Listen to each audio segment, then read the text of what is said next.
ഉളുപ്പില്ലാതെ നേതാവ് ഉടയാടയുരിഞ്ഞ് social media.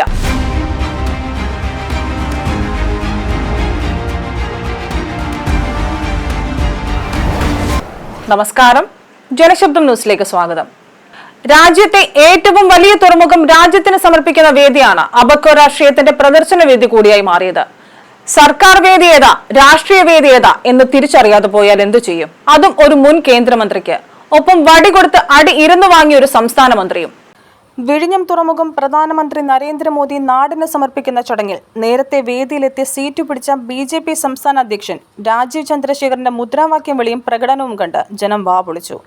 ഇതെന്തൊരു കോമാളിത്തരമെന്നായി കാഴ്ചക്കാർ. സംസ്ഥാന മന്ത്രിമാർ ഉൾപ്പെടെ സദസ്സിലിരിക്കുമ്പോഴായിരുന്നു രാജീവ് ചന്ദ്രശേഖറുടെ ഷോ.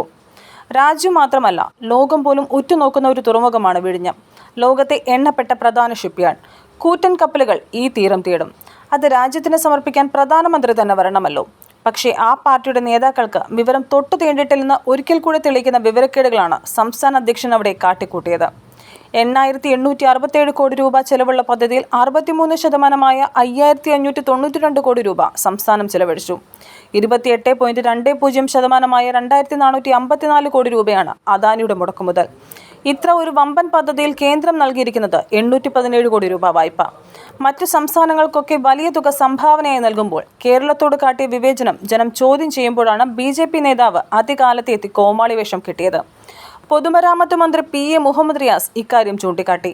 സംസ്ഥാന ധനമന്ത്രി പോലും സദസ്സിലിരിക്കുമ്പോൾ ഒരു രാഷ്ട്രീയ പാർട്ടിയുടെ സംസ്ഥാന അധ്യക്ഷൻ പ്രധാനമന്ത്രി പങ്കെടുക്കേണ്ട വേദിയിൽ തനിച്ചിരുന്ന് മുദ്രാവാക്യം വിളിക്കുന്ന അപഹാസ്യമായ നടപടി.